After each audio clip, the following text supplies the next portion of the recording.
السلام علیکم dear class, کیسے ہیں آپ سب؟ امید کرتی ہوں کہ آپ سب لوگ خیریت سے ہوں گے۔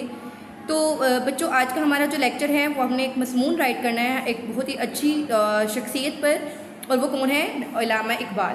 تو اس کے مین پوائنٹس جو ہیں میں آپ لوگوں کو بتا دوں گی، باقی آپ نے اس کی ریڈنگ کرنی ہے اور اس کے بعد آپ اس قابل ہو جائیں گے کہ آپ علامہ اقبال پر مضمون کو جو ہے وہ رائٹ کر سکیں۔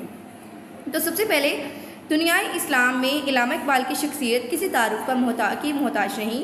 وہ ایک شعلہ بیان شاعر، عظیم المرتبت فلسفی، مناظر فطرت کے پرستار، ملت کے غمخوار اور ایک ماہر تعلیم تھے۔ تو اسٹوڈنٹ اس لائن میں جو ہے علامہ اقبال کی خصوصیات بیان کی گئی ہیں، ان کی خاصیت، ان کی خوبیاں جو ہیں وہ بیان کی گئی ہیں۔ اس کے بعد دیکھیں کہ علامہ اقبال ہی کا شعر ہے جو انہیں کی ذات پر صادق آتا ہے۔ صادق کس کو کہتے ہیں بیٹے؟ سچے کو بولتے ہیں۔ اب وہ شعر کیا ہے؟ ہزاروں سال نرگس اپنی بے نوری پہ روتی ہے، ہزاروں سال نرگس اپنی بے نوری پہ روتی ہے، بڑی مشکل سے ہوتا ہے چمن میں دیداور پیدا۔ اس کے بعد دیکھیں اسٹوڈنٹ، علامہ اقبال 9 نومبر 1877 کو سیالکوٹ کے تاریخی شہر میں پیدا ہوئے۔ تو یہ ان کی کیا بتائی گئی ہے کہ ان کی برتھ پلیس کیا ہے، یعنی کہ وہ کہاں پر پیدا ہوئے؟ تو سیالکوٹ میں پیدا ہوئے۔ اور کب پیدا ہوئے؟ 9 نومبر 1877 کو۔ آپ کے والد شیخ نور محمد ایک صوفی منش انسان تھے، مطلب کیا تھے؟ ایک بزرگ خاتون تھے اور بہت ہی صوفی جو ہیں اس طرح کے آپ کے والد تھے۔ آپ ایک ایسے شہر میں پیدا ہوئے جس میں ہر طرف اسلامی تشخص عام تھا، یعنی آپ جو ہے آپ کی پیدائش ایک اسلامی ماحول میں ہوئی۔ ابتدائی تعلیم سیالکوٹ ہی میں حاصل کی، یعنی آپ کا جو آبائی شہر تھا جہاں پر آپ پیدا ہوئے وہیں پر آپ نے اپنی ابتدائی تعلیم کو حاصل کیا۔ آپ کو ابتدا میں ایک ایسا استاد ملا جو اسلامی دینداری کا قابل تقلید نمونہ تھا۔ جیسے کہ اسٹوڈنٹ ہم اوپر پڑھ چکے ہیں کہ آپ جو ہیں آپ کی پیدائش ایک ایسے ماحول میں ہوئی جو ہر لحاظ سے کیا تھا؟ اسلامی ماحول تھا۔ اور شمس العلماء سید میر حسن جیسے عربی و فارسی کے ممتاز فاصل اور جید عالم کی شاگردی کا فخر حاصل ہوا، یعنی یہاں پر آپ کے جو ہیں وہ ایک استاد کا نیم بتایا، وہ کیا ہے؟ شمس العلماء سید میر حسن۔ سیالکوٹ سے ایف اے کرنے کے بعد آپ لاہور چلے آئے۔ تو اسٹوڈنٹ یہاں پر ہم نے پہلے کیا پڑھا تھا کہ ابتدائی تعلیم کہاں سے حاصل کی ہے؟ سیالکوٹ سے، اور سیالکوٹ سے ایف اے کرنے کے بعد آپ کہاں آ گئے ہیں؟ لاہور آ گئے ہیں۔ گورنمنٹ لاہور سے بی اے اور ایم اے کے امتحانات اعزاز کے ساتھ پاس کیے۔ یہاں آپ کو پروفیسر آئرلینڈ جیسے لائق استاد سے مستفید ہونے کا موقع ملا۔ تو بیٹے مستفید کس کو کہتے ہیں؟ فائدہ ہونا۔ تو یہاں پر ہم نے 2 استاد کے بارے میں جو ہے وہ پڑھ لیا ہے۔ پہلے کون استاد تھے ان کے؟ شمس العلماء، اور دوسرے آئرلینڈ، پروفیسر آئرلینڈ۔ لاسٹ میں آپ کو کثرت مطالعہ سے آپ کے دل میں علمی تحقیق کا جذبہ پیدا ہو چکا تھا، اور اسی جذبے کے تحت 1905 میں یورپ روانہ ہوئے۔ انگلستان سے بیرسٹری اور جرمنی سے پی ایچ ڈی کی ڈگری حاصل کر کے ڈاکٹر علامہ محمد اقبال وطن واپس آئے۔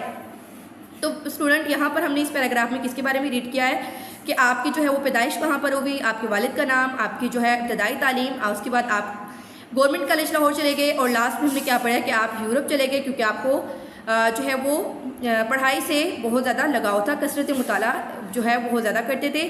اور اس کے بعد ہم پڑھ لیتے ہیں کہ چنانچہ آپ نے 1930 کے قطب آباد میں پاکستان کا تصور پیش کر کے نوجوان کے دلوں میں آگ لگا دی۔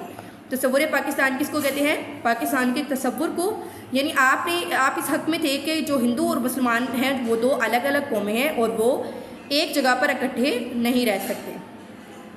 لاسٹ میں ہم یہ بات کریں گے علامہ اقبال کو ملت اسلامیہ کی بقا متحد ہونے میں ہی نظر آتی ہے۔ ملت اسلامیہ کس کو کہتے ہیں؟ ایسی ملت، ایسی قوم جو کہ کیا ہو؟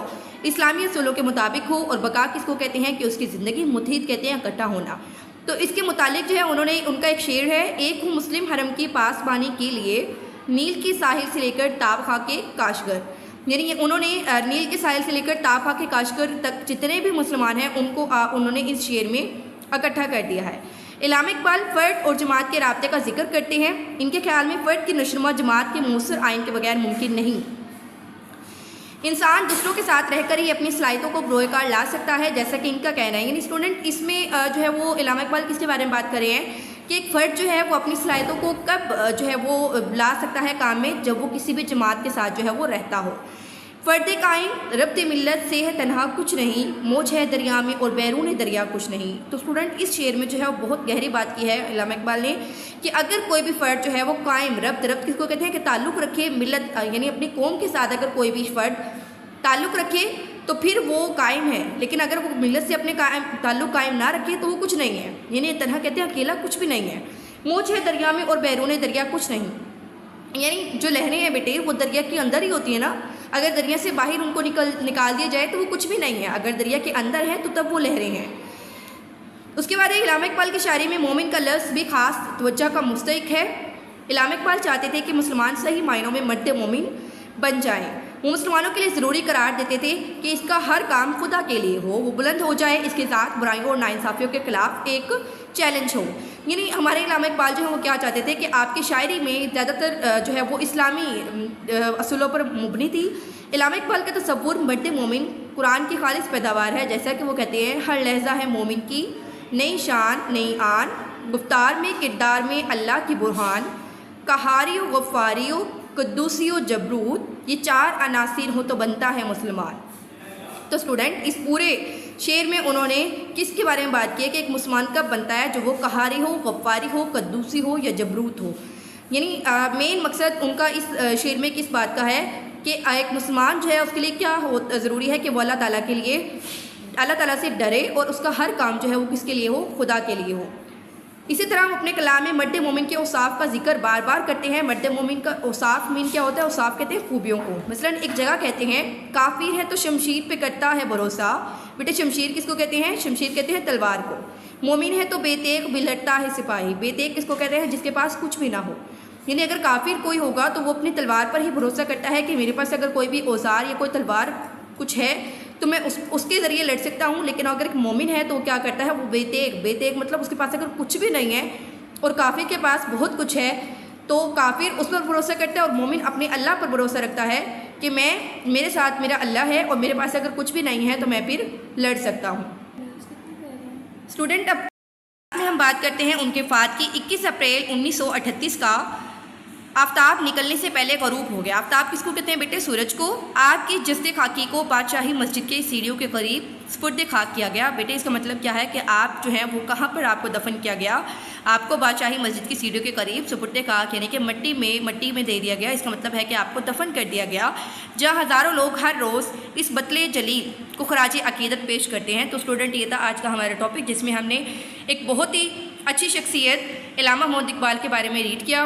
اسٹارٹ میں ہم نے ان کے بارے میں پڑھا, اس کے بعد ان کی ابتدائی تعلیم پیدائش کہاں ہوئی, اس کے بعد ہم نے ان کی شعر و شاعری کے بارے میں بات کی, اور لاسٹ میں ہم ان کی وفات کے بارے میں بات کی. ہوپ سو آپ کو اچھے سے سمجھ آ گئی ہوگی. آپ نے اس کو اچھے سے لرن کرنا ہے تاکہ آپ اس قابل ہو جائیں کہ آپ علامہ اقبال کے بارے میں مضمون کو رائٹ کر سکیں. اپنا خیال رکھیے گا. اللہ حافظ.